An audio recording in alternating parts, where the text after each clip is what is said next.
Welcome to Lloyd's Dugout. I'm Lloyd Jones, sports editor for the Conway Daily Sun. I'm joined by my version of Mr. Baseball, Josh McAllister. Yes. You do it all. I mean, nobody probably coached over 100 games last year. At least, yeah. Between Cal Ripken and the high school team and the MWV travel team, we were pretty close, I think. Yeah, and president of the league. I mean, Kennett Baseball. I'm so psyched for Kennett Baseball. 100 years of Kennett Baseball, Josh. It is. It's very exciting, to think that the school has been around that long and that, our program has been around that long. And, Sarah Lynn Smith from the Alumni Association did a nice little picture montage of all the teams. We're going to bring that on here. Cool to see all of that. So it's good to bring the history this year and kind of focus on that a bit. Yeah. And I think we did, we've been doing a lot of celebrations, like Kennett football celebrated 100 years and Kennett hockey celebrated 25 years and just lots of special stuff. And we're gonna do some special things this year. We are, Looking forward to it. We are. Yeah. Winter Storm Ronnie. That's the drag. That's the. Yeah. I think there's only one person in the whole valley who wanted more snow, and that was Michael Laracy. He told me at the school board meeting. He said, I didn't mind. I wanted one more storm. I said, this doesn't do it. I certainly did not want one more storm. This is my 10th year coaching, and this was already? it is. And this was the first year that we actually practiced outside during week one. We had grass that we could practice on that we weren't going to kill or destroy, and we were hitting fly balls to the outfielders for the first time, not in a parking lot. And we were out there Friday afternoon just to get 24 inches of snow the next day. So it was a little frustrating, but I've learned in 10 years that you can't control the weather, and you just kind of coach the kids that show up and coach with the weather that's there and do the best. I know, but it was just like last Wednesday I came up to see you guys, and I missed you.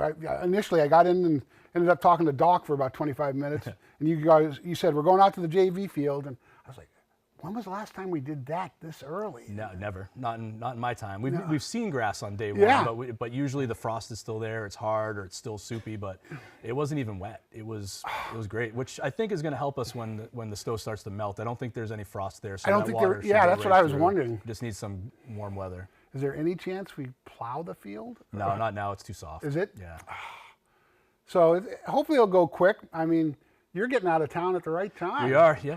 It's seasons like this where you're glad that you have a trip to Florida to look into, and we leave tomorrow and we've got 4 days of intense baseball with 4 games and 6 practices in 4 days, and it's about 2 weeks of preseason packed into 4 days. Is it really? Yeah. And it's Dodgertown down in Vero Beach. Yes. You guys went last year. Yep. And it was just an incredible experience, wasn't it? It was a blast. It was great to be able to do all of that, from picking the guys up at the school and traveling on the bus and being together nonstop for 3.5 days. What a bonding experience. Oh, it was amazing. And, I kind of strategically picked the roommates for the trip to kind of, create some new relationships. And it's a lot of fun. And it really was a positive experience for us all the way through. And we got to play some good baseball. We got to get out there and have some fun with each other, and it was a really good experience last year, which is why we wanted to do it again this year. I think we were playing Chuck, Alaska in the first game. Yeah. I mean, couldn't be too far. No, it couldn't, and it was really cool because the boys got to go and talk to the kids from Alaska. And we learned things like all the baseball fields in Alaska are gravel. There's no grass on them because they can't grow grass during that season. Oh, so they have dirt baseball fields from home plate all the way to the wall. Every high school in Alaska has a plane. And instead of buses, they all get on a plane for the weekend, either track team, softball team, baseball team, and they fly to where they're going, play all their games, and fly back. And that's how they compete in their sports. How cool is that? It was interesting. It was really kind of a cool experience. Yeah, and then we played 2 larger schools, one from Pennsylvania and one from New York. Yep. Yeah. We played a JV team for the Lower Merion, Pennsylvania, which is where Kobe Bryant went to school. They're super staffed and for baseball. They had a freshman throwing like 85, 90, left-handed. It was a little. We played well. I think we lost 7-5 in that game or something like that. But it was. It was an experience. And then the bigger experience was going to watch their varsity team play Evanston, Indiana's varsity team. And you've got D1 commits all over the field out there. They're 2 top 25. There were 6 kids on the mound throwing 90, like between the 2 teams. It was an experience. Was it really? You realize you're in a really small bubble in New Hampshire baseball when you go see some of these bigger schools play. It was enlightening. Yeah, and then the New York team, we played them tough too. Yeah, we played great, and their coach is great. Yeah, their coach D'Alfonso, he and I have communicated since then. He's helping me with some systems because they've had a lot of success with certain systems that they've run, and so I've stayed in communication with him and try to learn from him because he's been coaching for a long time. Nah. Yeah, it was fun. It was really just, you meet good people there. Everybody's there just to have some fun and play baseball in warm weather, and it's all northern schools for the most part. And it was great. So tomorrow, bright and early, Thursday morning? 10:30. So the kids have to go to school. They're going to go to school. They're going to get dismissed from school, and we leave. We get on a school bus at 10:30 to head to Manchester to fly out. Oh, good. And then maybe some practice in the afternoon? Nah, we're not going to probably get in until about 8 or 9 Oh, really? into Dodgertown, but we'll be up at 6:30 for breakfast and practice at 7:30 tomorrow on Friday. And then first game? We play Saturday? Or no, we play Friday. We play a team from just outside of Chicago. Do we really? Yeah, I think it's Hinsdale Central. They're right outside of Chicago. I don't know much about them, which is the best part about it. You know, I just kind of figured out where they were and said, yeah, that sounds like a great place to play. And so we play them on Friday. So we have a practice and a game Friday, and then we have a practice and a doubleheader on Saturday. Oh my God. Yeah. So. And we're going to do 4 games? Or? 4 games, yeah. Doubleheader on Saturday, game Friday, doubleheader Saturday. We're playing a team from Girard High School in Pennsylvania. Ooh, another Pennsylvania team. On Saturday morning at 10. And then we play a team from John J. Fishkill, New York, at 1 o'clock on Saturday. And then on Sunday, we play another game against McQuaid Jesuit, who was there last time when we were there. So yeah. I got to know their coaches a little bit. Did you really? There. Oh, so good. We play them on Sunday. That's a lot. Yeah. That's it's a great. lot. No, it's exciting.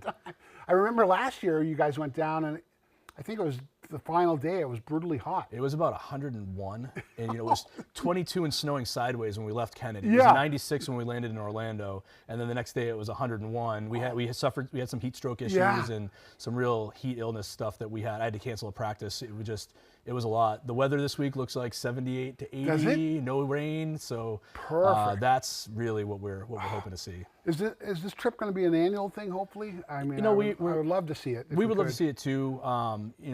It's a lot of work, and I was going to say you guys fundraise like the devil for the families. The cost it's a lot of out-of-pocket costs. It's a lot of effort to fundraise. So whether it becomes an annual trip or not is I'd love to do it annually. It would be great to be able to get ourselves someplace warm. But there's been talks of alternate type trips where maybe are less intensive.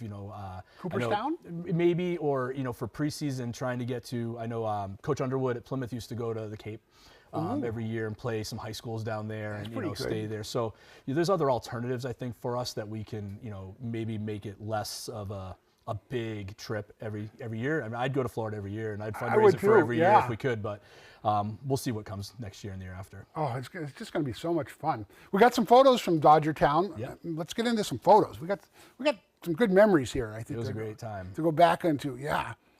First, our 4 seniors. We lost these 4 guys. You know what's funny about this? The second one in on the left, Caleb Bradford, is actually interning for me at HEB right now. Is he really? Yeah, he's a drafting intern. Speed for demon, us, so, Caleb Bradford. No, it was great. That was a great group of seniors between, Caleb and Sammy and Jack and Bridger. They were great guys, great kids. A lot of them were. They had that COVID year, their freshman year, but they were with me all the way through from their sophomore year on the varsity team, and they did a lot to build this program up. I think they did. They went and played with DJ and had some success. They had a state championship at Legion baseball, and they all had a great run here locally, whether it was with Kennett or the Legion. Oh, if we could have. It would be nice to have those 4 back. I know it would be great. I love those guys. I know, just good people. There's our first pitch. That's right. Every year that the only year that we didn't have Linda throw out the first pitch, we had Coach Burns throw out the first pitch. My first year. So after that, it's been Linda, and I haven't spoken to her yet, but I anticipate she'll be ready. She's been loosening up. She'll be ready to go. She's always ready. Yeah, I mean, the Burns family just so special. And I love this photo of you guys. I mean, that just shows the team. It shows the team. It doesn't show how miserably hot it was. I was going to say, look at Brody. You can see that Brody looks a little worse exhausted there. Devin's got the towel on his head, but it was hot. That was after our doubleheader, and we wanted to get a picture before we all passed out. And it was a lot of fun. It was just a great experience, and that facility is beautiful. The people there are really accommodating, and it was a lot of fun to be able to have. It's just a beautiful place, isn't it? So many fields. It's just so awesome. And there's a little action from back then. Yeah, that looks like it was looking up the third baseline, Bridger coming around hard. Yeah. And, at Holman Stadium, which is a kind of a fun place to play. It's the stadium that the Dodgers played their spring training at, the Brooklyn Dodgers, Yeah. not the LA Dodgers, the Brooklyn. So Jackie Robinson and Sandy Koufax and had been on that all field. of, Don Drysdale, all those people played on that field, and you get to play on it too. And we got to play one game last year, and we played 2 this year on the field. Nice. Yeah, so we're Oh, I excited. love it. And Jack threw well down there. He did. Jack threw well. It really, was a catalyst for getting him some innings for the rest of the year. What I do going down there is I map out the games, inning by inning, who's playing what positions, because I really need to see, different players. Like this year, I'm moving Sawyer Hussey between, shortstop, second base, third base, and he's playing a lot of innings at all of them because I'd like to see what happens if I'm rotating Matt and Jacob, on the mound. Yeah, you got in 28 games innings to when we fill. get to that. So, I put people in different positions and uncomfortable places to kind of see how they perform, and I map out the innings because I want to make sure that our starters like Jacob and Matt Charette get their innings, but our relievers get their innings too. But it's such a consolidated schedule; you don't want guys throwing a lot of innings on day one and a lot of innings on day 2. So it takes a lot of planning. How many boys are we taking down? We're taking down 15. We've got 14 that'll be able to play with an injury. Oh, really? Yeah. That'll be all right. Yeah, it'll be fun. We have a lot of pitching this year, which is more than last year. We had higher end pitching last year, but this year we have a depth of pitching, which I think will be helpful for us. I think it'll be really helpful for us. My gosh. And then what else we got here? We got more. Sammy, the big bat. Big swing. That's against Ketchikan, Alaska. That was a fun game. We got the win in that one. Start out with a W. Yeah, that was a good one, and it was just a fun game. Nice fields. That field we're playing on there was a dirt field last year. It's a turf field this year, so we'll be playing on that field again. And I like our uniforms. I like those uniforms. Yeah, we have new ones we? this year too. Our home uniforms this year. We're not bringing them to Florida because they'll get all dirty. But our home uniforms, we've gone with a new pinstripe. We have a pinstripe look for this year. And Devin? Devin, yeah, Devin's a big our catcher, our one behind the plate. Devin's going to catch quite a few innings down there, but we've got a couple younger guys that are coming with us to give Devin a spell, and with 4 games, we don't want him catching both ends of a doubleheader in Florida or anything like that. So, There's our alumni. Look at that. There's a lot of familiar faces in that photo. If you spend some time looking at it, Coach Burns looks extremely young. I was going to say that's got to be 70s. I think it's 72. Is it 72? I think so. It was 72 or 74, something along those lines. I think it was 72. And we started a GoFundMe page to raise funds for the game. Yep. Game is going to be on May 3rd. May 3rd. Yep, We're going to play Friday Sanborn. against Sanborn at 4:30. Playing at the old field. It's where I got to play. I love that I've already field. started warning our second baseman that at 4 o'clock the sun comes right to the top of the moats and it's I was going to be in gonna your say. eyes the whole time. And I'm just excited. Gretel Gretel Shaw at the middle school is really excited for us to get on that field. The grounds crew is ready to get it ready for us, and so we're really excited to go and put on a game there. I think it's going to be wonderful. It's going to be And we're going to, little tease, we're going to do some special things at 4 o'clock. We are. We're going to do, I don't know what we're doing yet. We're in the process of mapping that out. I've got some former Kennett Baseball alumni that are interested in helping come up with a plan. I know I've got some people coming back for that weekend, and so I'm going to start mapping out a plan here and communicating it for everybody. Yeah, I just envision getting a nice hot dog and watching it. I know, it'd be great. It would be pretty fun. It would be. Are we putting up a fence? We're going to put up I a don't fence? know. Maybe we'll go old school with no fence. No and you have fence. to run it out Yeah. as far you hit it unless you hit my into the God. Conway L parking lot. Yeah, remember that field? Yeah. You hit at the left, you're in trouble. I've seen in games that I watched, I've only seen Carlton Pierre and Jeff Locke hit it into the parking lot. Yeah. So, those are, Carlton played with me, and then I went and watched Jeff when he was playing there, and those are the only two that I've seen bounce it onto the roof Me of too. Conway L. Yeah, I've seen Nate hit it a long way, Yeah. Nate Noyes, but that's Right. just, it's just going to be so fun to go back there. It's gonna be great. And what's the throwback uniform going to look like? You're still plotting that? I think we're gonna let Keep that people, hush-hush? Yeah, we'll keep that hush hush and see how that plays out. It's going to be awesome. Yeah, it's exciting. Yeah, Sanborn. Mark it on the calendar. Come down and watch, and we want to pack the place. I know it'd be great. I'm getting a lot of feedback from other alumni that I think are going to try. We tried to do it on a weekend, but it was really hard to get that scheduled.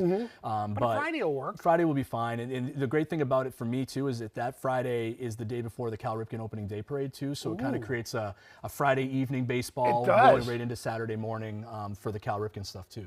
Good. Oh my God, that's going to be so much fun. So when you come back, hopefully no snow. Yeah, we'll see. There's a lot that has to go away. Yeah, you come back on Tuesday? Yeah, we'll be back. We come back Monday. Yeah. We'll be back Monday night. We practice first thing in the morning in Florida, and then we shower, pack up, and leave, and then come home. We should be home around 5 or 6 at night on Monday, and then kids will be back in school. Supposed to play on the 10th. Yeah. That just doesn't seem feasible. It does not. No. And our home opener on the 15th. I'm hoping. We'll see. Just kind of play. I've learned that you can't predict the weather and you can't fight it. So in the past we've had seasons where we played almost the first half of our year away. Yeah. And then we get to be at home in May, which is kind of fun. It is kind of fun. But Kennett Kingswood for day one, it seems like we're probably going to have to move that one. I know. But I don't know. And that might be good, just because we're both pretty good programs. Right. To play it on the first day. Yeah. Do you feel good about our team? I do. I feel, There's some of these Yahoos. Yeah, look at those guys. They're still there. All of them are still with us. Yeah. No, I feel good. Jacob Brown, Brody Nagel, Devin Jakovic. Yep. Brody, what the heck? He sends me a thing saying he's going to New England College to play football. I thought baseball was going to be his sport. I think he spent some time thinking about it, and he's really excited about the opportunity to play football. He is. And I think I'm happy for Brody. He and I have talked about that, and I think it's going to be really good for him. That's great. I mean, he's had a great career for Kennett Baseball. He has. He's been great. He's been with us since his freshman year. I think he was a third-team All-State as a sophomore. Yeah. Had a great year for us last year, but kind of ramped up late. So his stats didn't necessarily get him to that All-State. But I expect big things out of Brody this year. See him in the outfield again? Yeah, he'll be in the outfield. I'm going to give him a little work at first base to see how that goes in Florida. He's excited about that, and he'll be on the mound for us. He throws hard. He throws hard. And if we can dial it into the strike zone, we'll be in good shape. Be our wild thing. I know. He can be. He can be. So take us around what our team's going to look like. Start at catcher with Devin. Yep. So we have Devin will be returning as our primary catcher. We're also I have a freshman and a sophomore coming with us to Florida, but also on the varsity team. They'll both be kind of swing players. Nice. Jonah Pepin, Andy Pepin's son. Yeah. Jonah, and I've coached his brothers Ethan Ouellette and Caleb Pepin. They played a lot of baseball. They did. And so Jonah's coming on as a catcher for us. This year he'll be going to Florida with us as well. He'll be a swing player, playing a little bit of JV, a little bit of varsity. Matty Reynolds is a sophomore. He was our JV catcher last year for us. He'll be doing a little bit of the same. He'll be catching some varsity innings. He's very fast too, so he'll use him as a weapon when he's with the varsity team if Devin's behind the plate. But he'll get a lot of innings. He'll get his work at the JV behind the plate for the most part. Good. Then first base is it Guillermo? First base is kind of up in the air. We have Guillermo. We've been working out there. Bryce Marcoux is a senior Bryce, for us. Yeah. He played JV last year. Was new to the program last year, and in this year he's played a little bit of first base. So Bryce will get some outfield time, some first base time, and you mentioned Brody. I'm going to get Jacob Brown a little bit of time over there, just really? kind of moving kids around. He's going to be throwing a lot of innings, so taking some wear and tear off that arm doesn't hurt either. No, that doesn't hurt at all. Yeah. And then around the rest of the infield, it's kind of a mix. We've got Matt Charette and Jacob Brown, who have both played shortstop and third base for us. So much versatility in those two. Sawyer Hussey played second for us last year, and I anticipate that he'll be in that mix too. And then we also brought Cooper Coleman, who's a freshman this year. Cooper's going to come with us. He's an infielder. Cooper, another swing player, will probably get his at-bats in a lot of his time on the JV team, but Coop's pretty fast, pretty athletic, and we don't have a lot of infielders, so depending on who's pitching and where things move around, Coop may find himself on the field quite a bit. So he could very easily. I think, and I'm comfortable with it. So it's not, we didn't take anybody that we're not comfortable to put on the field. So, good. Then we got a couple of outfield spots up. We do. We've got Sergio Espazua, who's a sophomore. He'll be manning the outfield. Owen Robertson will probably be in center. And with Owen's Brody, an athlete. He is. He's a great athlete. He covers a lot of ground in the outfield. He's fast. Really good glove. We've got Blake Royer, freshman. He's coming with us to Florida. He throws a little bit, but he's also an outfield player, and he's been working with us. And then Brody in the outfield. And I'm pretty sure I got everybody. I think you other did than Logan Ramsey, starting on the DL, starting the season. We'll be on the DL for the whole season. He's having. He has a shoulder issue, and so he's going to get that addressed, and we'll be ready to rock and roll for his senior year. Redshirt him and then keep him for 2 more years. That's right, we'll try that. See if that works out. That'd be awesome. So we got some more photos of some of the guys who are coming back. I mean, these two, pretty key for us. Those two are going to be important. That looks like 1A and 1B for our starting pitchers as well, but also probably 1A and 1B at shortstop. Whenever whoever's pitching, the other one will probably play short this year. Logan, we just talked about him. Kind of a big loss for us. You know, he's our one. He'd be our ace this year, and he's had a great year. You know, he's a junior this year, threw a no-hitter as a freshman against Laconia. Yeah. You know, big loss for us, but you know, we're keeping him in the mix with us. He's coming to Florida. Good. He's going to help That's us. Huge. We're going to get him doing some things to keep his mind moving. You know, calling pitches for pitchers. We're going to get him involved. That'll make him a better player. And then Matty's like not a sidearm. He's coming sidearm there. I don't know what he's doing. He doesn't usually do that, but you know, Matt was anticipated to be the guy that kind of came in after Logan and Jacob, you know, on alternating starts and fill those middle innings or a lot of innings. You know, but he'll be starting every other day for us this year. And only a junior, right? Yep. So we got we only have 2 seniors on the team with Brody and Bryce. Is that it? Yep. So we've got 15 guys and 13 of them will be back next year. That's pretty incredible. And Sawyer, he's got a number change this year. He's not wearing 12, but he's not. No, he's going to wear 1. Breaking news. There we go. 1. But he'll be in the infield for us for sure. He can do a lot of things. He can. I think he could have a breakout for us. Is Matt again? Yeah. Playing short. Brody running hard. Doesn't look like he's running that hard. No, but Brody's a character. Yeah. And then state champs. We got this is your other hat. I know. Yeah. So we won it all last year. Last year was a fun year. I got to coach the high school team, and then I coached the Diamondbacks locally, and my wife Allie coached the Cubs. The Cubs. Our daughter Marin played on that, and Jack played for the Diamondbacks, and then we rolled right into the MWV travel season and.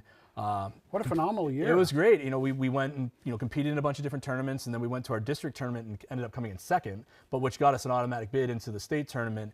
And then we ran through that, and this group of guys, they were awesome. They were fun to be around, just great attitudes, just a good group of kids. And the fun thing about that for Mount Washington Valley is most of those kids were 11-year-olds last year. So a lot of them, I think it's 4 or I think maybe 4 or 5 of those kids on that team, 4 probably, left. And so I think the rest of them will have the opportunity to kind of keep going and try to do it again. I think you were telling me during winter workouts you had over 150 kids? Not 100. We had 80 kids. 80 kids across 2 sessions. This is it's my daughter in the middle, Marin, and we had we had a younger session for kids that were 7 to 9, and then an older session for kids that are 10 to 12.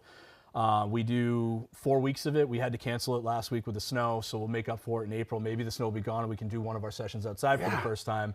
But the goal is to try to get the kids in and moving and playing baseball before they have to jump into their seasons. Absolutely. I love it, Josh. I mean, just to look, I mean. Yeah, it was week 1. It was just, that's all the kids in the older group and the younger group. And, they just, my favorite part about it is I don't run any of the drills. Really? We run it with all the high school guys. So the players come and they coach all the drills. They do all the stretching. You can't see this picture, but on the right side, I've got 4 or 5 varsity baseball guys, returning guys that were stretching out all the kids and getting them moving. And they run all the drills, and that's kind of the exciting part for the young kids. It's exciting to me just to know that baseball is flourishing. It is. And we have 100. We have about 200 kids registered to play baseball this year in the Cal Ripken League. Yeah, that's incredible. We ended up having to add our minors, our majors and minors teams last year. Our leagues had 4 teams in it. We had enough kids moving from rookies to minors to add 2 more teams to the minors. So we have six teams in the minors this year, which is exciting. That's incredible. And one of my favorite events is the annual parade. We're doing that. Yep. The day after the 100th game, right? Yep, it'll be May 4th is the date for now, or as of now. Hopefully no weather issues and rain. But we've done it in the rain before, so we'll probably do it in the rain again. But it's a fun day. The kids walk. I remember walking through the crowd when I was in Cal Ripken. Yeah. I remember coming as a varsity baseball player with Coach Burns to. And you got the guys marching with the teams. I do the same thing. I try to have them find the teams that either they played for or teams that are from the communities that they're from, and just kind of mingle with the kids because I know they all really like to see the guys. Yeah, and we just had teams from Freedom to Tamworth, all over. Yep. Bartlett had a couple, which was great to see. Great. I mean, just lots of fun stuff. And I want us to get a bat dog. I would love to get a bat dog. I love dogs. If we could get a bat dog, and my dogs would not be able to do it. No, Summit couldn't do it. They wouldn't be able to do it. But if we could find a well-trained dog to do that, I would be all for it. Yeah, so we're looking for a bat dog. Anyone out there?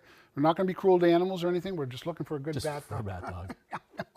So I gotta get your thoughts on the Red Sox, Josh. It's been an agonizing winter for me. So I waffle between being completely disappointed in them to saying, and I think it's just justifying it in my mind that I think there's a plan. And I don't know what the answer is. Part of me is we're Boston. We have the money. We should we have all these prospects. Let's just flip them and sign some free agents and do these things. But or you could say you could take the mindset that we're playing that small market thing where we're waiting. We know that Jaron Duran can play, and we know that Casas can play, and we've got Devers. But maybe we hit on Rafaela and some of these other guys. They land, and we're like, all right, we've got a good core. Abreu, we've got a good core. Then beef it up. You look at some of the moves they made by signing 2 pitchers that can't pitch this year. I know. Lucas Giolito. Giolito, and they got Liam Hendricks. So they got a closer for next year. They're signing guys to 2-year contracts, and they can't play the first year. Yeah, and we're trying to trade Kenley Jansen, our closer. Right. So, I like, and I may be naive, but I like to think that they're just saying, yes, we have this young core. Let's see if they all hit, and then we'll spend our money. But we're Boston. We should be able to spend the money anyway. That's what I thought. We shouldn't have to wait. I mean, Kansas City outspent us. It's frustrating, and those straight answers. Nobody's telling you what's going on there, and it's just going full throttle. They said it's frustrating. Yeah, full throttle. Yeah. If this is full throttle, I don't want to know it. No. Brian Bayo, our opening day starter, we've signed him to an extension. Hopefully he's good. And he's another one of those young guys. And I'd say that he's our ace right now, but he's probably a 3 on a good team. Maybe a 3 on a good team, but if he continues to progress the way he has been, that signing's a good signing, and he's going to be pretty good. But I'd like to see a 1 or 2 in front of him while he's 20-something years old, your young 20s, so that he doesn't have to be the guy that wears all that. Yeah, and Jordan Montgomery just signed a 1-year deal for $25 million with the Diamondbacks. It's like, we couldn't have spent that and got him. His wife's working in Boston. He was living in Boston the whole time. And he wanted to be here. I know. It's frustrating to think that we're not just getting people that we could, if you're building for the next couple of years, sign somebody for a couple of years that they'll be there when the core is ready. It's a little frustrating. And Alex Cora, I don't know what his status is. If he's a lame duck or he wants out? I think he wants out. Does he? I think he understands what's going on and is ready to move on after this, and he'll get a job anywhere he wants. I think so. I think he's a great manager. Me too. I really like him. So, if we had to pick divisions, who do you like in the East? Not the Red Sox. I really like Baltimore. Do you like? I mean, I know they have a pitching injury, and but just the pipeline of talent that they've created coming in, and like the influx that came in last year, and what they have coming behind that, I really like Baltimore. I don't know how that where they compete with the Yankees, but they've got some injury concerns up front too. But I really like that Baltimore team just in general, like Adley Rutschman and just the players they have are exciting. Oh my gosh, yeah, they're young and going to be around for a long time, I think. Yeah. And then, if you had to pick your 2 teams to play in the World Series, I think I'm going to have to go with the Dodgers. I don't know if I want to. How do you spend $1 billion? I mean, the way I see it, it's going to be the Dodgers and the Braves competing with each other to see I picked who goes. the Braves. Yeah, I think it's going to end up being the Dodgers. There's so much talent there. They've got the best players in the game on one team. Mookie Betts. They're all there. They're all on one team. So I'd have to say the Dodgers. From the American League side, it's. Part of me thinks it's the Astros again, or the Astros this year. Yeah. They've been competing heavily. They have to compete with that Texas team, but I think probably the Astros, as much as people probably don't want to see that. That team is just pretty good. They really are pretty good. And Verlander, he's just found father time. Just keeps going. I know. Keeps going. So, what are you looking forward to most of the season? Season kind of goes until August for you, doesn't it? For me, well, what's different for me this year is I'm not coaching anything after the high school season. Really? Nope. So is Allie going to coach? Allie's going to coach. She's just going to coach the Cubs during the Cal Ripken season. No travel team? Jack's playing for the Bulldogs. So Jack's playing U13 baseball in Greg Gallane's program. Oh, we got to bring Greg Elaine on. Yeah. Have fun with him on here. Absolutely. And Jimmy Hidden, who was a JV coach for me, and Jimmy's Jack's coach, and Jack loves him, and Jimmy's great with that age group, and he's such a good instructor of the game. And what's Jack going to play for position? He plays second. Does he play second? He likes like second Dad? base. Yeah, he likes it. And so he likes that. He likes first base too, but he's not tall like his dad. So. And what about your daughter? Is she second baseman too? She likes third. She likes third? Yeah, but she hits left-handed too, which is pretty exciting. No. I tried to make Jack a left-handed hitter, it didn't work. But she's naturally a left-handed hitter. It'd be fun for you to just go watch, huh? It'll be great. And so we start, in theory, that Bulldog season on April 6th. I don't know if the games will happen. The game's gonna be in Portland, but it'll be nice to sit in a chair and I don't know if I'll be able to handle it, but it'll probably be a struggle for me. But I think I'm really going to enjoy just watching, because there hasn't been a time, other than a little bit of summer baseball last year, that Jack has played baseball without me. Without you, So I'm excited for him for that opportunity to hear a different voice, and and kind of just sit back and be a dad. That's my favorite part about Jack playing hockey is that I never played hockey, so I'm just a dad, and so it'll be fun to do that. Yeah, 72 hours from now, you're going to be in the dugout in Florida. It's going to be warm. Yeah, what time is it right now? You're going to be coaching. I'm going to have a game. We'll be getting ready for a game this time. We'll be getting out of practice, finishing practice, getting ready to go to a game. Well, I want to wish you the best of luck. This is our first show, first of many. And yes, I hope hopefully so. Next week you come back and we talk about how things went. And yeah. There's no snow. I can give you the weather report. Yeah, that'd be great. It'd be nice if there was no snow. Safe travels, my friend, and good luck. It. Thanks, Lloyd. For Josh McAllister, I'm Lloyd Jones, Rob Struble. Thanks for watching Lloyd's Dugout. If you know of a better name for our show, let us know. It doesn't have to be me. It's not all about me. Sometimes it's about me, but not always about me. Thanks for watching Lloyd's Dugout. Have a great week, everyone.